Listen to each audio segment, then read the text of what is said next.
So இந்த வீடியோவில் என்ன பார்க்க போகிறோம்னு பார்த்தா 12th மேக்ஸில் லெசன் 2 காம்ப்ளெக்ஸ் நம்பர் அதில் எக்ஸசைஸ் 2.4ல் ஃபோர்த் சம் பார்க்க போகிறோம். வாங்க பார்க்கலாம். கொஸ்டினை பார்த்தலாம். ஃபஸ்ட்டு த காம்ப்ளெக்ஸ் நம்பர் UVW அப்படின்றது என்னவா? காம்ப்ளெக்ஸ் நம்பர் அவங்களே சொல்லிட்டாங்க. ஆர் ரிலேட்டட் டு இந்த UVWவே எதோட ரிலேட் ஆகிருக்கு? அவங்க கொடுத்துருக்க கூட ஒரு ஈக்குவேஷனோட ரிலேட் ஆகிருக்கு. தென் அவன் என்னென்னலாம் கொடுத்துருக்காங்கன்னு பார்த்தா கிவன் வியோட வேல்யூ கொடுத்துருக்காங்க, டபிள்யூட வேல்யூ கொடுத்துட்டு you rectangular form, that means normal ஃபார்மில் எனக்கு தேவை. That means x + iy rectangular form பொறுத்தவரைக்கும் z = x + iy அப்படின்றத ரெக்டாங்குலர் ஃபார்ம். ஸோ எனக்கு இந்த பேட்டர்னில் வரணும். டிவைட்லையோ 1/z அதாவது 1/u இந்த பேட்டர்லாம் இருக்கிறது. ஜென்ரலாக யூவோட பேட்டர்னுக்கு எனக்கு எடுத்துகிட்டு வாங்க. ஓகேவா? இங்கே கொடுத்துருக்காங்க. ஓகேங்களா? யூன்றது என்னென்ன ஆக்சுவலாக வியும் டபிள்யூயும் ஆட் பண்ணால் கிடைக்கிறது தான். என்ன மாதிரி 1/v + 1/w அப்படியே ஆட் பண்ணும்போது நமக்கு கிடைக்கிறது 1/u. அதுலேருந்து நம்ம என்ன கண்டுபிடிக்க போகிறோம் பார்த்தா ஜென்ரல் யூவோட வேல்யூ கண்டுபிடிக்க போகிறோம். ஓகேங்களா? ஃபஸ்ட்டு நம்மளோட டாஸ்க் என்னென்னா கிவன் எழுதணும். முதல்ல கிவன் எழுதலாம். என்னென்ன கொடுத்துருக்காங்க பார்த்தா வியோட வேல்யூவும் கொடுத்துருக்காங்க, டபிள்யூட வேல்யூமே கொடுத்துருக்காங்க. இங்கே வியோட வேல்யூ பொறுத்தவரைக்குமே 3 - 4i, டபிள்யூட வேல்யூ என்னென்னு பார்த்தா 4 + 3i. ஓகேங்களா? ஸோ இப்போ என்ன கிவன் நெக்ஸ்ட் ஒரு கண்டிஷன் வேறு கொடுத்துருந்தாங்களே, ஒரு நிபந்தனை. அது என்னென்னு பார்த்தா 1/u = 1/v + 1/w. ஓகேங்களா? 1/vயோட வேல்யூ என்ன 1, வியோட வேல்யூ என்னென்னு பார்த்தா 3 - 4i ப்ளஸ் 1/wயோட வேல்யூ என்னென்னு பார்த்தா 4 + 3. சரி, ஓகே. இந்த இடத்துல எல்லாருக்குமே ஒரு ட்ரிக் ஞாபகம் வந்துடும். ஓகே, டக்குன்னு என்ன பண்ணலாம், கிராஸ் மல்டிபிள் பண்ணிடலாம் அப்படின்றது. ஸோ நெக்ஸ்ட்டு முதல் கண்டிஷன் என்னென்னா டினாமினேட்டரில் நமக்கு என்ன இருக்கக்கூடாதுன்னு பார்த்தா இமேஜினரி நம்பர் இருக்கக்கூடாது. ஸோ இதுக்கு காஞ்சிகேஷன் எடுத்துகிட்டு என்ன பண்ணணும், அப்புறமா கிராஸ் மல்டிபிள் பண்ணிக்கலாம். அதெல்லாம் பிரச்சனை கிடையாது. ஸோ ஃபஸ்ட்டு காஞ்சிகேஷன் எடுத்துலாமா 1/3 - 4i. இப்போ இதுக்கு காஞ்சிகேஷன் எடுத்து என்ன வரப்போதுன்னா 3 + 4i டிவைட் பை அதே கீழேயுமே போட்டுக்கலாமா? ஜஸ்ட் இதை க்ளோஸ் பண்ணி விட்டுடலாம்.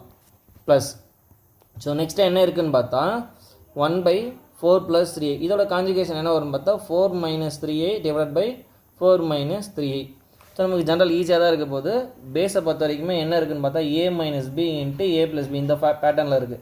எப்போவுமே இந்த மாதிரி காஞ்சிகேஷன் எடுக்கும்போது இதோட ஜென்ரல் ஃபார்மில் என்ன வரும்னா a² + b² a² - b² இந்த ஃபார்மில் தான் வரும் நமக்கு. ஸோ அதனால் ஞாபகம் வச்சுக்கிட்டா போதும். இந்த இடத்துல ஏன்னு இருக்கா, ஏவோட வேல்யூ என்னென்னு பார்த்தா 3. ஜென்ரலாக ஏன்ற இடத்துல என்ன இருக்குன்னா 3, பீன்ற இடத்துல என்ன இருக்குதுன்னு பார்த்தா 4i. மைனஸ் சிம்பிள்லாம் மாற்றக்கூடாது. அங்கே என்ன காமனாக இருக்கோ அதை மட்டும் சொல்லலாம். இங்கே என்னென்னு பார்த்தா 4, பியோட வேல்யூ என்னென்னு பார்த்தா 3i. ஓகேங்களா? ஸோ இப்போ இந்த வேல்யூ என்ன பண்ண போகிறோம், டேரெக்டாக இந்த ஃபார்முலாவில் சப்ஸ்டியூஷன் பண்ண வேண்டியது தான். ஸோ நமக்கு என்ன இருக்குதுன்னு பார்த்தா ஜென்ரல் 1 மேலே நியூமரேட்டரை மல்டிபிள் பண்ண போகிறோம், டினாமினேட்டரோட மல்டிபிள் பண்ண போகிறோம். 1 × எனிதிங் அப்படியே வந்துடுமா? அப்போ 3 + 4 அதில் எந்த சேஞ்சஸும் இருக்காது. இந்த டினாமினேட்டரை மட்டும் ஃபார்முலாவில் அப்ளை பண்ணிடலாம். ஸோ a² என்ன 3² மைனஸ் b என்னன்னு பார்த்தா 4i. அது அப்படியே ஃபுல்லாக எடுத்துக்கணும். ஸோ மைனஸ் இருக்கே சார் அதெல்லாம் எடுக்கலாமா? அதெல்லாம் எதையும் எடுக்கக்கூடாது. இங்கே ஃபார்முலாவில் என்ன இருக்கோ அதை மட்டும் கேரி பண்ணிக்கலாம். ப்ளஸ் இதை க்ளோஸ் பண்ணி விட்டுடலாம். ஸோ நெக்ஸ்ட் அதே தான். இங்கே நியூமரேட்டரை நான் மல்டிபிள் பண்ணும்போது 1 தான் இருக்குது. ஓகேவா? 1 தான் இருக்குது. ஸோ அதனால் எந்த பிரச்சனையும் கிடையாது.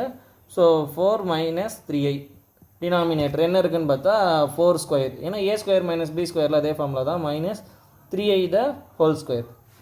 ஓகேங்களா? ஸோ நெக்ஸ்ட் என்ன வரப்போகுதுன்னு பார்த்தா இது 3 + 4i. இந்த இடத்துல 3 3s are 9 மைனஸ் 4² பண்ணால் 16. i² வேல்யூ வந்து -1. டேரெக்டாக போட்டு விட்டுடலாம். Plus 4 - 3i divided by 16 -9 -1. So இது ரெண்டுமே மைனஸ் இந்த மைனஸ் ப்ளஸ் ஆகிடுமா? 3 + 4i டிவைடட் பை 25. ஓகே, அந்த 16 நான் ஒரு 9 ஆட் பண்ணாச்சா 9 + 5 25 ஜென்ரல் தான் 25 வந்துடும். So plus 4 - 3i divide by 25. So இப்போ பாருங்களேன் டினாமினேட்டர் காமன் ஆகிடுச்சா? ஸோ அப்போ என்ன பண்ணாங்கன்னா நியூமரேட்டர் ஜென்ரலாக ஒரு முறை எழுதிக்கலாம் 25. அப்போ நியூமரேட்டர் என்ன ஜென்ரலாக இது ரெண்டுத்தையுமே ஆட் தான் பண்ணணும். இந்த மாதிரி மல்டிபிளாக பண்ணக்கூடாது. ரீசன் என்னென்னா ப்ளஸ் இருக்குது. ஓகேவா? ஸோ அதனால் நம்ம அதை ஆட் பண்ணிக்கலாம். 3 + 4i ப்ளஸ் 4 - 3i. 3யும் 4ம் ஆட் பண்ணாச்சா நமக்கு என்ன வரப்போகுதுன்னா 7. இது ரெண்டுமே காம்ப்ளெக்ஸ் தான். ஸோ ஆனால் இது என்ன இருக்குது, ப்ளஸில் இருக்குது, இது மைனஸில் இருக்குது. டிஃப்ரென்ஸ் சிம்பிள்ன்றதால சப்ராக்ஷன் பண்ணிங்கன்னா பெரிய நம்பரோட சிம்பிள் என்னவோ அதை போட்டோம். சார் 1 அது 1 போட்டாலும் ஒன்று தான், போலனாலும் ஒன்று தான். Plus i divide by 25. So இது யாரோட வேல்யூன்னு பார்த்தா 1/uவோட வேல்யூ. யாரோட வேல்யூன்னு பார்த்தா 1/u 7 + i டிவைட் பை 25. ஆனால் எனக்கு u தான் வேணும். அப்போ எனக்கு u தான் வேணும்னா ஆக்சுவலாக இந்த இடத்துல reciprocal. So reciprocal on both side. So ரெண்டுமே நான் ரெசிப்ரோக்கல் பண்ண போகிறேன். 1/u யூவாக மாறிடுமா? இது 25/7 ப்ளஸ் ஆக்சுவலாக இங்கே சம் முடிஞ்சிருக்கும் நமக்கு. இது ஜென்ரல் யூவாக இருந்திருந்தால் நம்மளுக்கு இப்போ முடியாது. ரீசன் என்னென்னா டினாமினேட்டரில் i வந்துச்சு, இந்த மாதிரி வரக்கூடாது. ஸோ அப்போ என்ன பண்ணும், அகெயின் கான்ஜுகேஷன் எடுக்கணுமா? ஆமாம், எடுத்து தான் ஆகணும். இதோட கண்டிப்பாக முடிக்கக்கூடாது. அதனால தான் ரெக்டாங்குலர் ஃபார்மில் கேட்டாங்க. டினாமினேட்டரில் i இருக்கக்கூடாது. ஓகேங்களா? ஸோ இப்போ திரும்பவும் இதே ஃபார்முலா தான். என்ன ஃபார்முலான்னு பார்த்தா a² - b² தான். இந்த இடத்துல ஏ என்னன்னு பார்த்தா 7, பி என்னன்னு பார்த்தா ஐ. ஓகேங்களா, டேரெக்டாக ஃபார்முலாவில் போட்டு விட்டுடலாம். ஸோ டினாமினேட்டரை பொறுத்த வரைக்குமே ஜென்ரல் ஏ என்னன்னு பார்த்தா 7 ஸ்கொயர் மைனஸ் ஐ ஸ்கொயர். இப்போ நியூமரேட்டர் ஜென்ரலாக மல்டிபிள் பண்ணிக்க வேண்டியதான். 25 into 7 minus i. So 7 square பண்ணச்சு நமக்கு என்ன வரப்போகுதுன்னு பார்த்தா 49. 7 மைனஸ் ஐ டிவைட் பை 49. ஐயை ஸ்கொயர் பண்ணச்சா +1 -1ங்களா. So minus into minus plus. So 25 7 minus i divided by 49 + 1. இப்போது ஒரு சிலர் என்ன பண்ணுவாங்கன்னா கிடைச்ச கையோட டக்குன்னு உள்ளே மல்டிபிள் பண்ணிடலாம். இந்த மாதிரி பண்ணக்கூடாது. ரீசன் லாஸ்ட் டாஸ்க் நமக்கு இது முடிகிற வரைக்கும் உள்ளலாம் அவ்வளோ இதில் மல்டிபிள் பண்ணக்கூடாது. ரீசன்னா மேபி இதில் கூட கேன்சல் ஆகிடலாம். அப்படி கேன்சல் ஆகிற நம்பரை நான் மல்டிபிள் பண்ணிட்டு திரும்ப நான் வெளியே எடுத்து இந்த மாதிரி 25 திரும்ப நான் காமன் எடுத்து மல்டிபிள் பண்ணுறது ரிஸ்க்கான விஷயம். ஸோ எப்போவுமே அந்த சம்மோட டினாமினேட்டர் முடிகிற வரைக்கும் நம்ம அதை டிஸ்டர்பே பண்ணக்கூடாது. இப்போ ஈஸியாக இதை 2 டைம்ஸ் கேன்சல் ஆகிடுச்சா. ஸோ முக்கால்வாசி சம் இந்த மாதிரி தான் இருக்கும். ஒன்று டினாமினேட்டர் இந்த மாதிரி டக்குன்னு வந்துடும், இல்லை நியூமரேட்டர் நம்ம கடைசி வரைக்கும் சேஞ்ச் பண்ணுற மாதிரி இருக்கும். நான் அப்போ டினாமினேட்டர் யூஸ் பண்ணி நான் நியூமரேட்டரில் இருக்க ஏதாவது ஒரு நம்பருக்கு அந்த மாதிரியும் பண்ணக்கூடாது. கடைசி வரைக்குமே ஃபுல்லாக முடியணும் இது. இப்போ எனக்கு இதுக்கப்புறம் எந்த ப்ராசஸும் இல்லைன்னா உள்ளே மல்டிபிள் பண்ணிக்கலாம், தப்பே கிடையாது.